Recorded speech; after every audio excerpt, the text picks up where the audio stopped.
Bonjour tout le monde. Comme annoncé, comme le pour l'avait annoncé, moi je suis Boubacar Diallo. Oui, actuellement je suis au Kenya, à l'Université panafricaine. J'ai pour ambition vraiment de travailler un peu dans l'intelligence artificielle. Donc aujourd'hui, je vais vous présenter les réseaux de neurones, particulièrement les LSTM. Alors, les plans qu'on va suivre est le suivant. Premièrement, je vais essayer de vous parler un peu du neurone biologique en faisant une espèce d'approximation avec les neurones formels. Après, de façon très brève, et aussi je vais commencer par parler aussi, deuxièmement, je vais parler des réseaux de neurones récurrents. Troisièmement, du LSTM, c'est-à-dire la cellule LSTM, ce qu'on appelle long short term memory.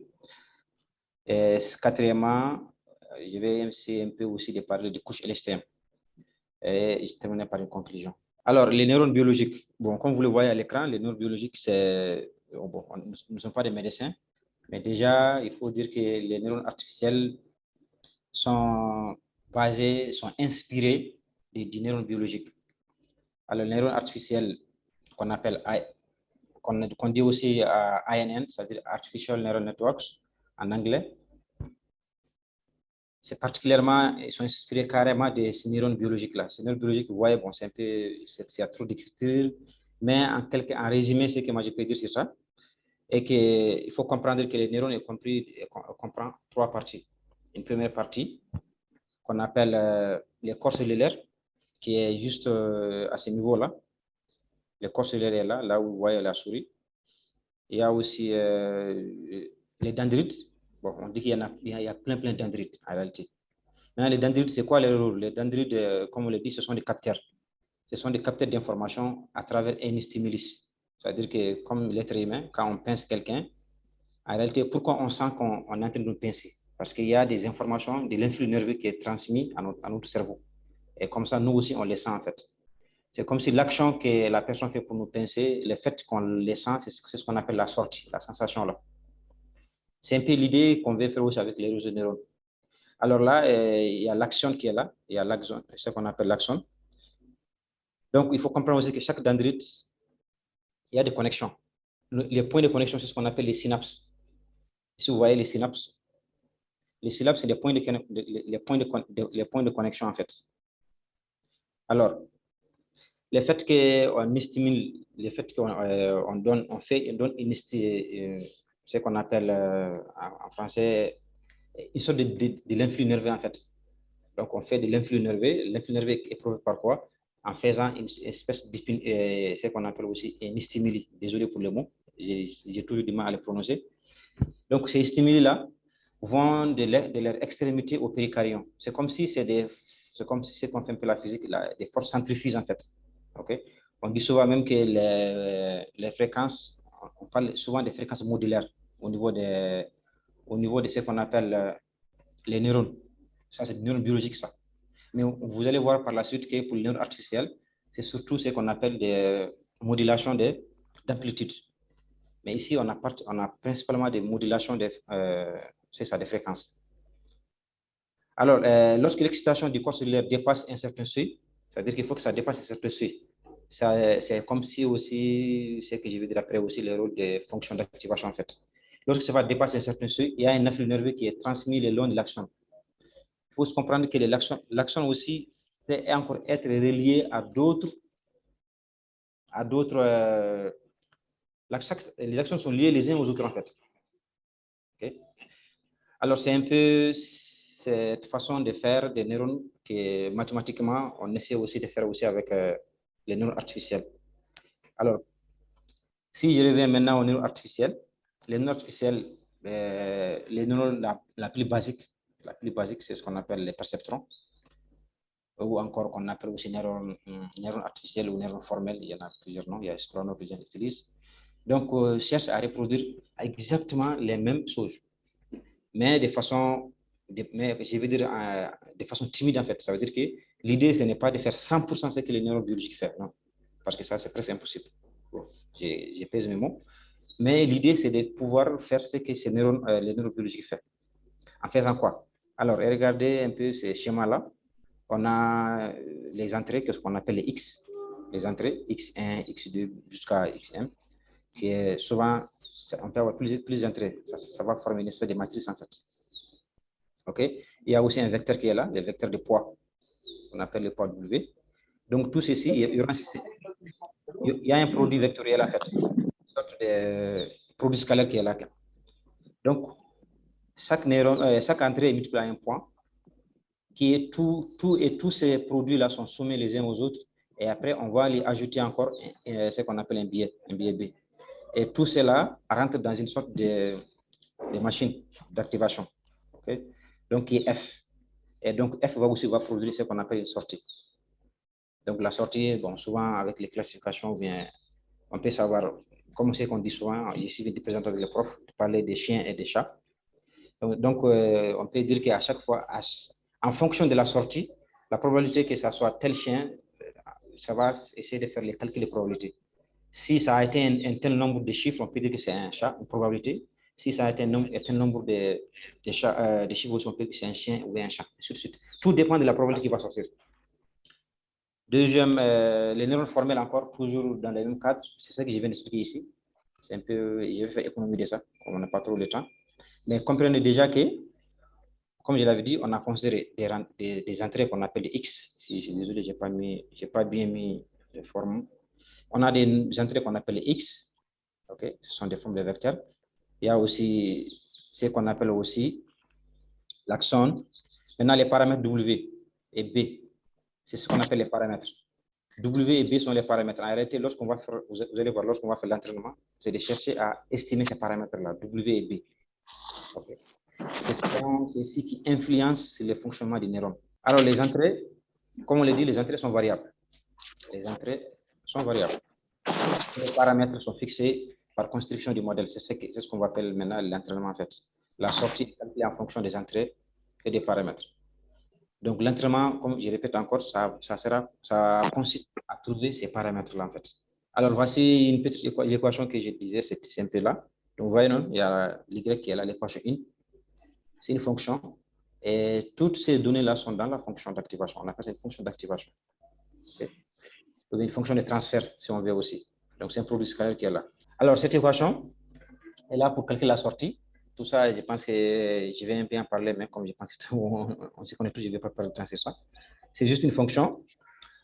Ce qu'on appelle la fonction d'activation, ça peut être beaucoup de choses. Il y a beaucoup de fonctions d'activation. Il y a les sigmoïdes, il y a les RRU, il y en a plusieurs. Alors, cette équation dit comment la sortie est calculée, c'est tout. Et chaque entrée multipliée par les poids, par un poids, un coefficient W. Toutes les entrées sont alors sommées. C'est un peu ce que j'avais dit auparavant. Donc, j'ai fait économie de ça. Alors là, c'est l'apprentissage. Bon, l'apprentissage, souvent, on le fait avec la descente des gradients. Dans notre cas, on va essayer de le faire comme ça. Mais d'après ce que j'ai dit, souvent, ce n'est pas tout le temps ça. Ce n'est pas tout le temps la descente des gradients. Mais déjà, il faut comprendre que l'apprentissage, vous devez répéter, consiste à trouver les paramètres du modèle. Ici, l'équation de notre neurone formel. Désolé, c'est le mot neurone, de notre neurone formel. L'apprentissage des neurones se fait par optimisation des fonctions de perte. Cette fonction de perte-là, qu'on appelle fonction d'activation ou bien fonction de transfert, ainsi de suite. Donc, c'est-à-dire qu'on va chercher les paramètres W et B.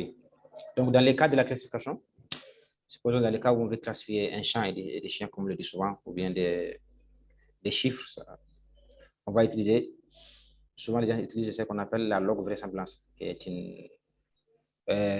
une notion de statistique. Il y a il y a carrément la vraisemblance, mais il y a aussi les logarithmes de vraisemblance négatifs. Donc, l'équation qui est traduite ici. Alors maintenant, quand tout est dérivable, là, on va utiliser ce qu'on appelle la descente des gradients. Quand tout est dérivable. Donc, cette descente des gradients, le processus est résumé par cette espèce d'équation-là. C'est une équation dérivée ou dérivée partielle. Alors, la limitation de neurones maintenant. Les neurones simples et limités, il faut le dire, parce que ça ne peut pas résoudre beaucoup de problèmes. Donc, c'est là qu'il vient ce qu'on appelle les couches. Okay? Donc, pour résoudre un problème, un seul neurone ne suffit pas en fait. Il faut essayer vraiment. C'est comme pour les êtres humains. Les neurones biologiques seuls, à lui seul, ne peut rien faire. Il faut qu'il y ait plusieurs couches de neurones qui s'entachent, qui vont s'entasser les neurones les uns aux autres. Ces neurones vont se communiquer entre eux via des synapses en ce qu'on est neurones formels. Et chez nous aussi, c'est la même chose.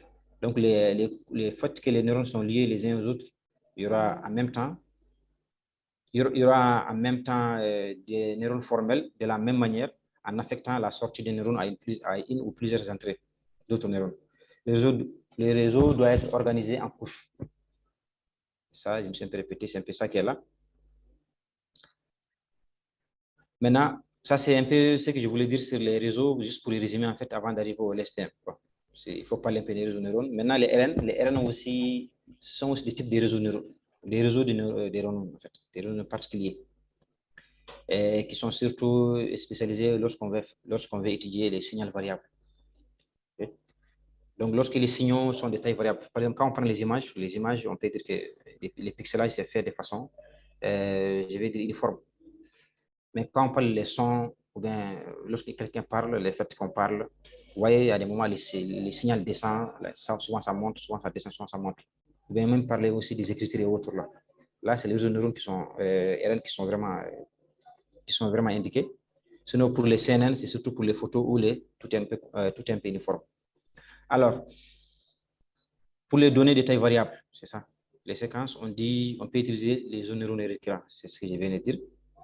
Donc, dans un réseau récurrent aussi, il existe au moins un neurone qui reboucle vers sa propre couche ou une couche précédente. C'est-à-dire qu'il y aura, ici, je dois avoir une image juste après, c'est ça, ça est là. Vous voyez, il y a ici, vous voyez que ça se reboucle sur lui-même en fait, ici en haut, le verre qui est tout en haut. Maintenant, si on prend le deuxième verre qui est en bas, ça va boucler, ça va reboucler vers une autre couche précédente qui est la couche qui est juste en bas. C'est un peu la particularité aussi des réseaux récurrents en fait. Alors, ce sont des réseaux qui, on peut le dire, sont en 10 étapes. Le premier principe est l'astuce de la fenêtre glissante. Bon, comme c'est le Japon, on ne peut pas tout faire, mais la fenêtre glissante, c'est comme si on écrit maintenant une phrase. Le fait de faire déplacer une fenêtre qui va lire chaque mot, parce qu'une phrase, c'est beaucoup de mots. La fenêtre va lire chaque mot. Si on dit, par exemple, Mohamed va à l'école, le dès que Mohamed va à l'école, la manière dont les neurones vont chercher à glisser sur toute la phrase pour décrire la manière dont tout se fait. Donc, c'est ce qu'on appelle, c'est un peu l'idée de fenêtre glissante en fait. Alors, le second principe, c'est l'utilisation des connexions récurrentes qui permettent d'analyser la partie passée du signal parce que c'est ce qu'on a, bon, vous allez voir après, c'est un peu la mémoire en fait. Parce que pour pouvoir analyser toute une phrase, quand je dis Mohamed va à l'école, il faut que j'arrive à garder d'abord Mohamed va d'abord. Maintenant, lorsque je vais arriver à l'école, il faut que j'ai en mémoire déjà le fait qu'on avait dit Mohamed va. Donc là, la phrase, elle est complète en fait. C'est un peu l'idée qui est là. Donc, il faut qu'il y ait des connexions récurrentes qui permettent d'analyser la partie passée du signal parce qu'il faut essayer d'analyser ceci. Et c'est aussi, donc, c'est un peu l'explication que je peux donner à ça. Après, on peut en discuter encore. Alors, une couche récurrente permet de réinjecter la sortie d'une couche en entrée de celle-ci. Comme toutes les autres connexions, on lui attribue un poids qui sera réglé lors de la phase d'entraînement. Donc, de la même manière dont on va parler de l'entraînement tout de suite, les réseaux récurrents aussi représentent les mêmes choses en fait. Donc, après ça, on va essayer d'introduire maintenant les LSTM.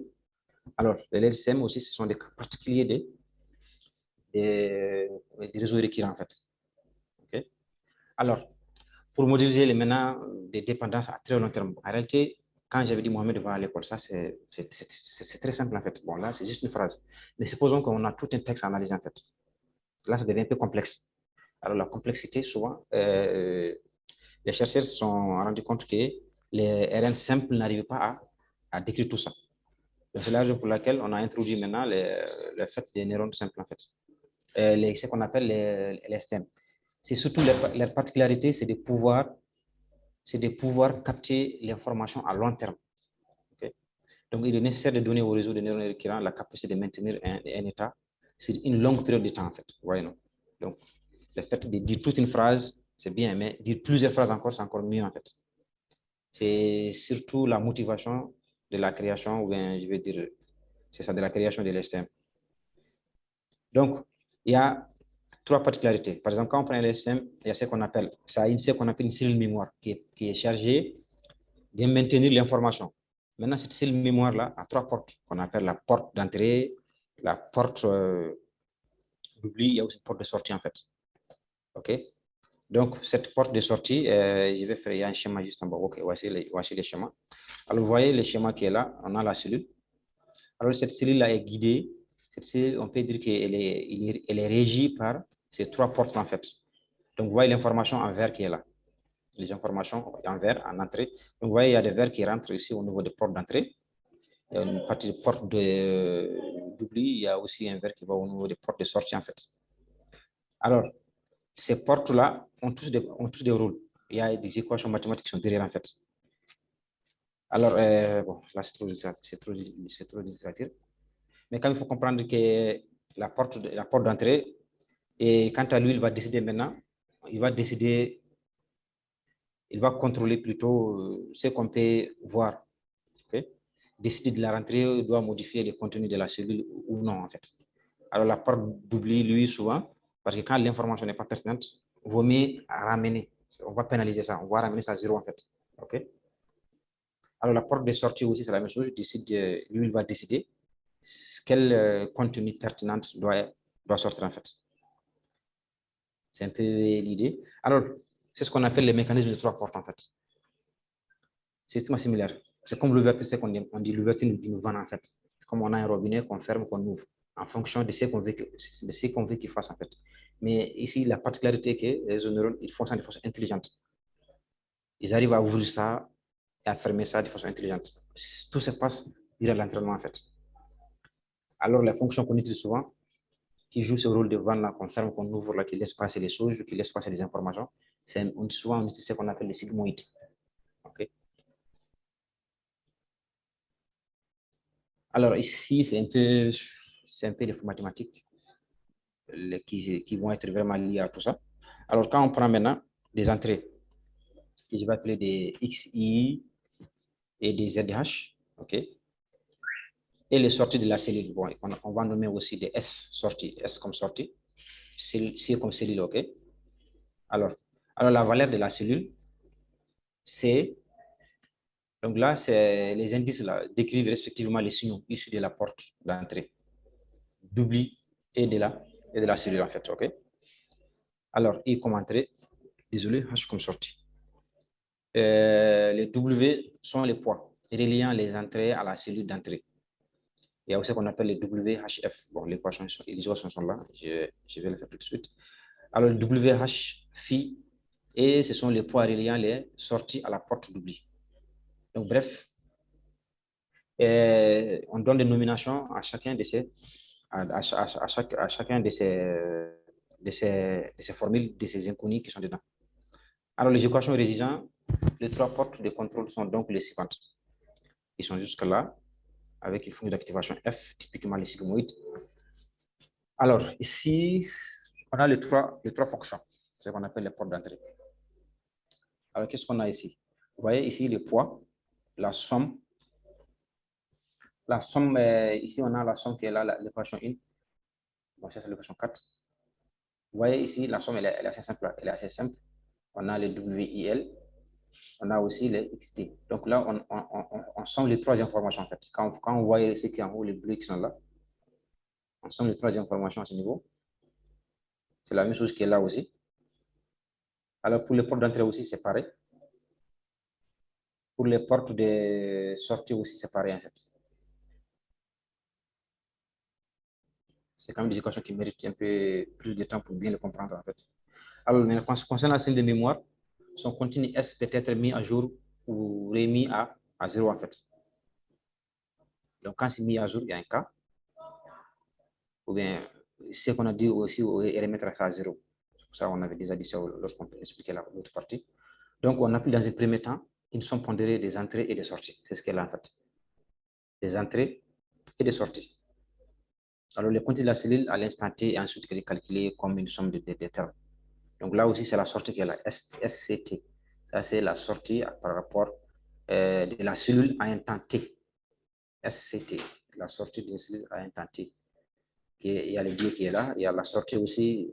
On fait une sorte de régression. Pas de régression.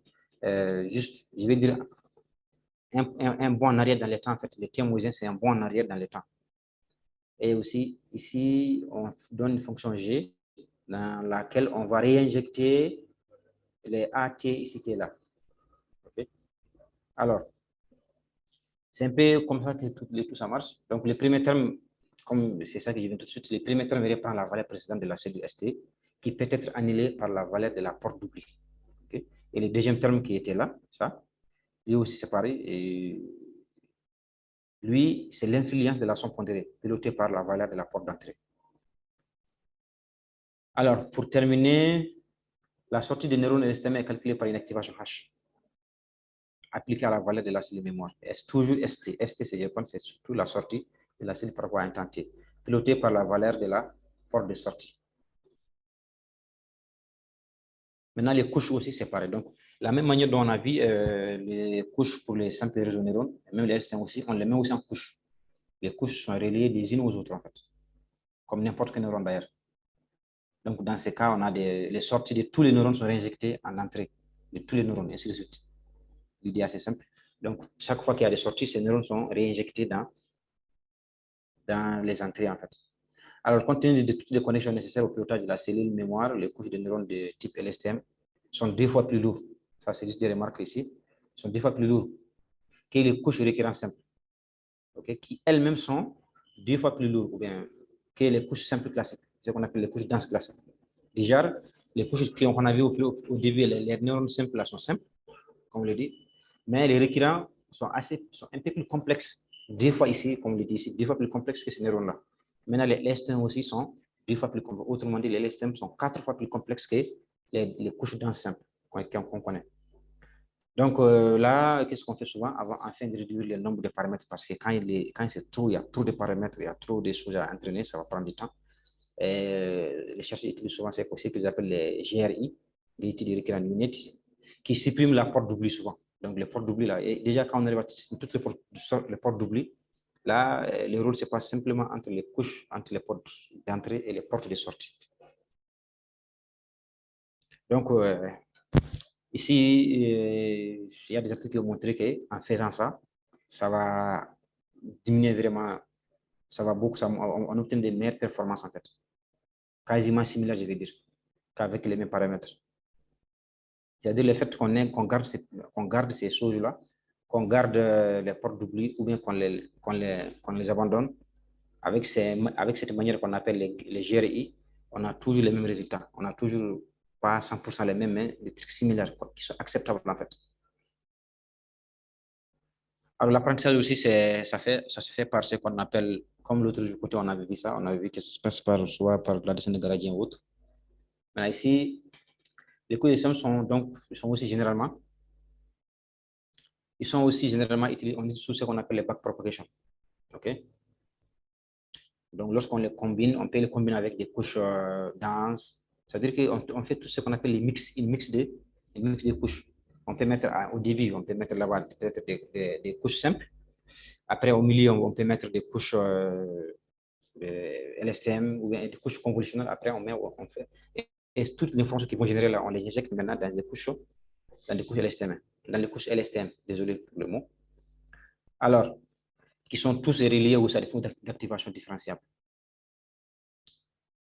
Ils peuvent donc s'apprendre avec l'algorithme, ce qu'on appelle le BPTT, Backpropagation, Truth and Time, en fait.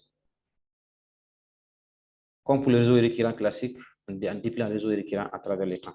Donc, pourquoi on dit on déploie à travers le temps, c'est parce que l'information on veut toujours avoir de l'information du passé pour pouvoir dire ce qui se passe au présent et au futur, en fait. Alors, en conclusion, qui n'est pas trop long, les LSTM, j'ai en 2 mots, en deux points, je résume un peu ce qu'on vient tout de suite. Les LSTM sont une version améliorée des réseaux neuronaux, en fait, c'est récurrent simple. OK? Capable de modéliser des dépendances à très long terme. C'est surtout leur importance, en fait. Et deuxièmement, aussi, on peut dire que les LSTM reposent sur ce qu'on appelle les mécanismes de mémoire interne. Okay? C'est ce qu'on appelle la cellule de mémoire là. C'est ce qu'on appelle la mémoire interne ici, pilotée par ce qu'on appelle les portes de contrôle. Ces portes de contrôle ne sont d'autres que la porte d'entrée, d'oubli et puis de sortie. Tous les éléments étant différenciables, ces réseaux s'apprennent par ce qu'on appelle la rétropropagation à travers les temps classiques. C'est ce qui est ici, les BT, les les BPTT. Alors, je me suis servi de ces références-là. Surtout les premiers, je l'ai beaucoup apprécié. L'apprentissage par les neurones. Ça se fait par Romain Hero en 2019. J'ai même les liens que je peux envoyer. Et je me suis aussi fait aider par un cours sur Open Classroom. Je vous remercie. C'était ce que j'avais à dire.